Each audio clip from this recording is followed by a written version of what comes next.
Hello students, कैसे हो आप सभी। जो हमारा 9th क्लास का जो हमारा 9वां अध्याय चल रहा था वृत्त का, उसका हम आगे परमेय करेंगे। परमेय हमने काफ़ी कर ली थी।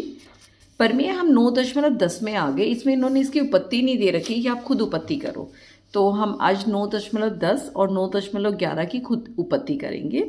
9.10 क्या कहता है, एक चक्रीय चतुर्भुज के सम्मुख कोण के प्रत्येक युग्म का योग 180 डिग्री होता है। इनका कहने का मतलब क्या है कि सबसे पहले चक्रीय चतुर्भुज होता क्या है वो मैं आपको बताती हूँ।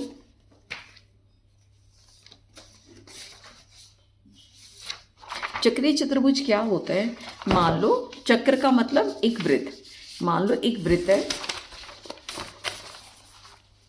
ये एक वृत्त है, इसके अंदर जो हम चतुर्भुज बनाएंगे, ये कोई भी किसी भी शेप का चतुर्भुज हो सकता है, समांतर हो नहीं समांतर हो, उससे कोई फर्क नहीं पड़ेगा।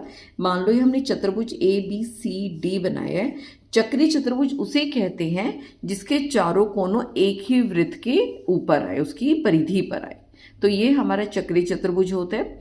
ये वाला प्रमेय क्या कहता है कि एक चक्रीय चतुर्भुज है तो इसके आसपास आमने सामने के जो सम्मुख कोण है, इन दोनों का योग जो है 180 डिग्री होगा। यानी कोण A जमा कोण C, इनका योग क्या होगा, 180 डिग्री होगा। B और D ये आपस में सम्मुख है, इनका B और D का इन दोनों का योग 180 डिग्री होता है। अगर चक्रीय नहीं है, मान लो हम ऐसी कोई बाहर की त्रिभुज लेके चल पड़े और ये उस पर नहीं है, वृत्त पर नहीं है, तो ये वाला जो नियम है, जो ये इसकी प्रॉपर्टी है, वो इस पर नहीं लागू होगी। ये तभी होगा जब चतुर्भुज चक्रीय है। और ये जरूरी नहीं ये दोनों बराबर हो, B हो सकता है छोटा हो जाए तो D बड़ा हो जाएगा, अगर B बड़ा हो गया तो D छोटा हो जाएगा, और दोनों बराबर भी हो सकते हैं। बस ये है इन दोनों का जो सम्मुख कोण है, इनका जो युग्म है, उनका जो जोड़ है वो 180 डिग्री होता है। मैंने थ्योरम ऐसे किया है, प्रमेय पहले ही लिख लिया है ताकि जब मैं लिखूँ तो आपका टाइम वेस्ट ना हो। मैं इसको समझा देती हूँ आपको, और दूसरा लिखने में ना फिर नज़र भी नहीं आता।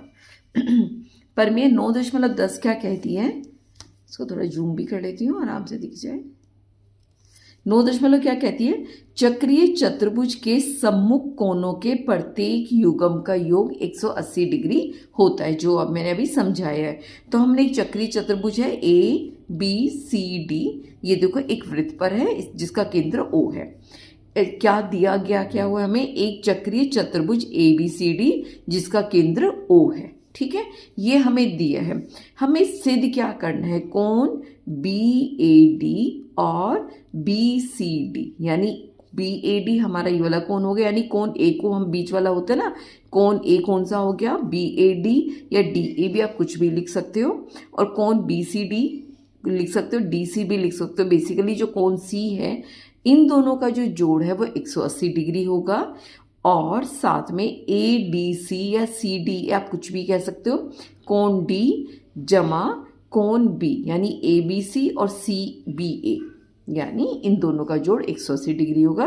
तो हमें सिद्ध क्या करना है, कोण BAD और BCD का 180 डिग्री, कोण ABC जमा ADC बराबर है 180 डिग्री, ये हमें सिद्ध करना है। रचना क्या करनी है, इसके अंदर हमने AC और BD को मिला दिया, ठीक है। अब इसमें क्या है, हमने जो पहली प्रमेय की थी, इसके अंदर ये देखोगे, ये हमारी एक जीवा है, जीवा ने या एक चाप है, जो हमारे DC एक चाप है, इसने दो कोण बनाए, एक तो कोण ये वाला बनाया और एक कोण ये वाला बनाया। अगर हम DC एक वो लेके चल रहे हैं, चाप लेके चल रहे हैं, और उसमें क्या कर रखा है, ये देखो, इन दोनों ने मिलके इधर कोण बनाया ये वाला, इन दोनों ने मिलके यहाँ कोण ये वाला बनाया। इसके जो कोण होंगे ये बराबर होते हैं, हमने पहले वाली प्रमेय पढ़ा है। तो यानी DAC और DBC, समझ गए, DAC और DBC ये दोनों बराबर होंगे क्योंकि एक ही रेखाखंड के कोण है। इसी तरह पहले तो हमने CD लिया है, इसी तरह हम ले लेंगे अब BC को। अब BC को जब हम लेंगे तो देखो ये एक चाप बन गई, ये वाली चाप कौन कौन से दो कोण बना रही है, तो ये वाला कोण बना रही है और एक ये वाला कोण बना रही है, ठीक है, समझ गए बात को। BC हमारी चाप है, वो एक कोण ये वाला बना रही है, एक ये वाला कोण बना रही है। इसको आप बेशक अपने आप लिख सकते हो, क्या लिखेंगे हम, C CAB और बराबर है CDB के। ठीक है, ये मैंने इसलिए लिखा है पहले ये वाला कोण कि जब हम इनको जोड़ेंगे, हम समीकरण 1 और 2 को जोड़ेंगे तो हमें उल्टे हाथ की तरफ हमने क्या लिख लिया था, इस वाले कोण को जो हमारा DAC है, और इसी तरह CAB को क्यों हम जोड़ेंगे तो ताकि हमारा पूरा एक कोण हमें एक तरफ मिल जाए। तो लिखते हुए ये चीज़ ध्यान रखनी है, जहाँ पे आप ये वाला कोण जोड़ेंगे उसी में ही ये वाला कोण जुड़ना चाहिए। ठीक है, तो हमने इन दोनों को जोड़ा तो हमारा क्या बन गया, DAC और CAB। समझ गए बात को जो मैं आपको बताना चाह रही हूँ कि जब आप इन दोनों को, पहले ये वाला कोण बराबर है ये वाला कोण दिखाए, ये वाला कोण बराबर ये वाला कोण बनाए, दो समीकरण बन गए। तो जो समीकरण को आप जोड़ोगे, इधर वाला बाएं पक्ष में दोनों, एक तो एक बार ये वाला कोण लेना, एक बार ये कोण लेना, ताकि जब इन दोनों को जोड़ो तो आपको एक पूरा कोण A मिल जाए। ठीक है, और ये दोनों आपकी त्रिभुज बनेगी DCB, उसमें ये कोण और ये कोण ये दोनों जुड़ जाए। ठीक है, समझ आ गया बात को। हम ऐसे अब करते हैं, हमने 1 और 2 को जोड़ा तो क्या हो गया, DAC यानी DAC जमा CAB बराबर है DBC और CDB, इन दोनों को जोड़ दिया। लेकिन DAC और CAB ये दोनों मिलके क्या बना रही है, BAD, यानी हमारा एक पूरा एक कोण बन रहा है जिसको कोण A हम कहेंगे, BAD, ये हमारा BAD बन गया। तो यहाँ पे इसकी कीमत, इसका मान हमने BAD रख दिया। तो कोण BAD बराबर है ये कोण जमा ये कोण। ठीक है, समझ आ गया, यानी हमें ये वाला कोण तो मिल गया। किसके बराबर मिला, इन दोनों के बराबर मिला। ठीक है, लेकिन हमें क्या पता है, इसका जो योग है, ठीक है, इन तीनों का योग जो होता है, त्रिभुज बन रहे हैं, इसका योग हमारा कितना होता है, 180 डिग्री होता है। तो हम क्यों ना कोण C को दोनों तरफ जोड़ दें, इस तरफ भी इस तरफ भी। ठीक है, ताकि हमें इस तरफ तो आमने सामने वाले कोणों का जोड़ मिल जाए और सीधे दाएं हाथ को 3 हमें कोण मिल जाए जो 180 डिग्री होते हैं। तो हमने क्या किया, दोनों पक्षों में BCD जोड़ने पर जोड़ दिया। इधर BAD तो पहले ही था, BCD और जोड़ दिया तो क्या बन गया, BAD हमारा कोण A बन गया, BCD हमारा कोण C बन गया। ये किसके बराबर आ गया, हमारा इन तीनों कोणों के योग के बराबर, DBC, उसके बाद है CDB और हमारा हो जाएगा BCD। ये तीनों क्या हो रहे हैं, इस वाली जो ये वाली त्रिभुज बन रही है, इन तीनों के कोण हैं। और हमें पता है त्रिभुज के तीनों कोणों का योग 180 डिग्री होता है। हमने ये लिखा, त्रिभुज BCD के तीनों कोणों का योग बाईं ओर 180 डिग्री है।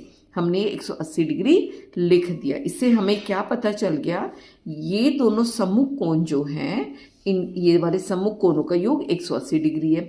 लेकिन हमें एक बात और पता है, जो चतुर्भुज होता है उसके चारों कोणों का योग कितना होता है, 360 डिग्री। 1 2 3 4 जो हमारे कोण A, कोण B, कोण C, कोण D जो है, इसका चतुर्भुज के चारों कोणों का योग कितना होता है, 360 डिग्री। और A और C का तो हमें पहले ही पता है 180 डिग्री है। ठीक है, ये हम चारों कोणों को लिख देंगे, इनका कोण हमारा 360 डिग्री। समीकरण 3 से हमें क्या पता चला हुआ है, BAD और BCD, इसका कोण कितना है, 180 डिग्री है।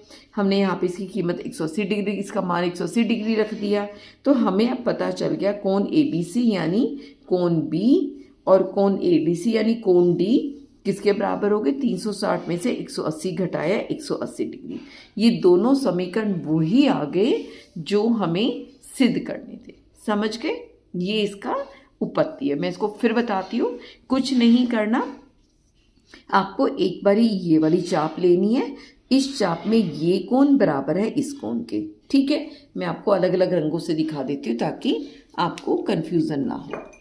ये देखो, जब हम ये वाला चाप ले रहे हैं तो हमारा जो ये कोण है इस कोण के बराबर हो गया। ठीक है, ये हमने पढ़ा हुआ और लिख लिखे क्या हुआ है, एक ही रेखाखंड के कोण। जब हम इसके साथ वाली चाप BC लेंगे तो ये क्या बना रहे, एक कोण यहाँ बना रहा है, ये कोण और ये कोण ये बराबर हो जाएंगे। ठीक है, जब हम जोड़ेंगे, इन दोनों को जोड़ा क्योंकि ये दोनों बराबर है और ये दोनों बराबर है, तो दोनों समीकरणों को जोड़ेंगे तो ये दोनों कोण बराबर है इन दोनों के योग के। अब क्या, ये दोनों मिलके तो एक नया कोण बन गया हमारा, इन दोनों को जोड़ा तो हमारा एक कोण ए बन गया जो हमें चाहिए था। इसके दोनों तरफ हमने ये जो कोण है इन दोनों योग के बराबर है, ठीक है। हमने दोनों तरफ कोण सी को जोड़ दिया, इन दोनों का जोड़ हमें मिल गया, साथ में इन तीनों का योग मिल गया जो 180 डिग्री होता है। बस यहीं तक इम्पॉर्टेंट था। उसके बाद तो चार चतुर्भुज के चारों कोण 180 डिग्री 360 डिग्री होते हैं। 360 में से इन दोनों का जोड़ घटाया तो हमें बाकी इन दोनों का योग मिल गया। ये हमारी परमेय 9.10 थी। अब हम करेंगे परमेय 9.11 जो इसी की विलोम है। इसके विलोम क्या कहती है, यदि किसी चतुर्भुज के सम्मुख कोणों का एक युग्म 180 डिग्री हो, यानी अपोजिट एंगल, यानी मान लो एक चतुर्भुज है हमारे पास, उसका जैसे यहाँ पर बना देती हूँ मैं आपको। हाँ, एक हमें चतुर्भुज दे रखा है, ये चतुर्भुज है और ये बताया ये कोण जमा ये कोण, इन दोनों का जो योग है वो 180 डिग्री है। मान लिया ए बी सी डी, यानी ए और सी अगर 180 डिग्री है, ये भी हो सकते हैं, कोई भी आप मान सकते हो, तो जो ये वाला जो हमारा चतुर्भुज बनेगा ये चक्रीय चतुर्भुज बनेगा, यानी इसके चारों कोनों से हम एक वृत्त को बना सकते हैं। ये हमारी इसका विलोम है, ठीक है। ये हो गया हमारा परमेय कि यदि किसी चतुर्भुज के सम्मुख कोनों का के एक युग्म का योग 180 डिग्री हो तो चतुर्भुज चक्रीय होता है, ठीक है। दिया है, क्या दे रखा है, एक चतुर्भुज दे रखा है जिसमें कोण बी और कोण डी, यानी ये कोण बी और ये कोण डी, हम ये मान लेते हैं कोण बी कोण डी, या कोण बी और कोण डी हमारा 180 डिग्री है, ठीक है। ये हमें दे रखा है। हमें सिद्ध क्या करना है कि जो ए बी सी डी एक चक्रीय चतुर्भुज है। जो चीज़ सिद्ध करनी तो कई बार हम उससे उल्टा मान लेते हैं कि चक्रीय चतुर्भुज नहीं। हमने क्या माना कि ए बी सी डी एक चक्रीय चतुर्भुज नहीं है। डी हो सकता है यहाँ पर हो, डी हो सकता है दूर हो, ठीक है। फिर हमने क्या माना, लेकिन हमारे बिंदु ए बी सी से हमने एक वृत्त बना दिया, ठीक है। वृत्त बनाया, या तो डी बाहर होगा तो यहाँ ई पर टकराएगा, और अगर डी अंदर रह गया तो हमने खींच के इसको ई तक मिला दिया, ठीक है। ये हम लिखेंगे, बिंदुओं ए बी और सी से गुजरता हुआ एक वृत्त खींचिए जिस पर बिंदु डी स्थित नहीं है। हमने एक बनाया है जिस पर, क्योंकि चक्रीय नहीं है तो बिंदु डी उस पर होना भी नहीं चाहिए। ए सी और बी ई को मिला दिया हमने, ए सी और बी ई को मिला दिया, क्योंकि ई तो हमारा उस पर जा रहा था, वृत्त पर था। ए यहाँ तो मिला दिया हमने ए सी और बी ई। यहाँ पे क्या किया हमने, क्योंकि ई हमने यहाँ ले रखा था, यहाँ पर भी मिला दिया बी ई को। फिर क्या किया, ए डी को बढ़ाने पर वह वृत्त को बिंदु ई पर प्रतिच्छेद करता है, यानी बढ़ाया तो यहाँ बिंदु ई पर उसने प्रतिच्छेद किया। फिर हमने इस ई सी को मिला दिया, इस ई सी को मिलाया, इधर ई सी को मिलाया, ठीक है। पहले हमने ए सी और उसको मिलाया था बी ई को, ठीक है। क्लियर हो गया यहाँ तक। उसके बाद क्योंकि अब हमारा जो ए बी सी ई है, ये वाला ए बी सी ई है या ए बी सी, दोनों स्थितियों में हमारा ए बी सी एक चक्रीय चतुर्भुज है। चक्रीय है तो क्या होगा, कोण बी और कोण ई, ये कोण बी और ये कोण बी, ये कोण बी और ये कोण ई हमारा, ये इन दोनों का जोड़ कितना हो जाएगा। अभी पिछले उस परमेय में क्या था, 180 डिग्री लिखना पड़ेगा। चक्रीय चतुर्भुज के सम्मुख कोणों का योग 180 डिग्री है, लेकिन हमें दे क्या रखा है कि b जमा डी ये 180 डिग्री है। कहने का मतलब है, हमने बोला भी ये चक्रीय है तो b जमा ई 180 डिग्री, लेकिन हमें दे क्या रखा था, b और d का इनका योग 180 डिग्री दे रखा है, ठीक है। हमने दोनों में रख दिया, क्योंकि दोनों 180 डिग्री है तो इनका योग बराबर होगा। योग बराबर हुआ था, यहाँ से बी ई कट गया और ई और डी हमारे बराबर हो गए। ये देखो, जो ई और डी हमारे बराबर हो गए। लेकिन क्या ये संभव है? नहीं है संभव।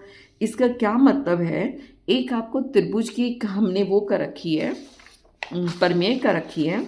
उसमें क्या होता है, अगर एक त्रिभुज है उसकी हम एक भुजा को बढ़ा देते हैं तो जो ये वाला कोण है, ये जो बाह्य कोण है, ये जो अंदर वाले कोण, इनके योग के बराबर है। यानी कोण ये 1 है, ये 2 है, ये 3 है, बाह्य कोण 3 है, तो जो 3 है वो कोण 1 और कोण 2 के योग के बराबर है, ठीक है। ये हमने बना दिया।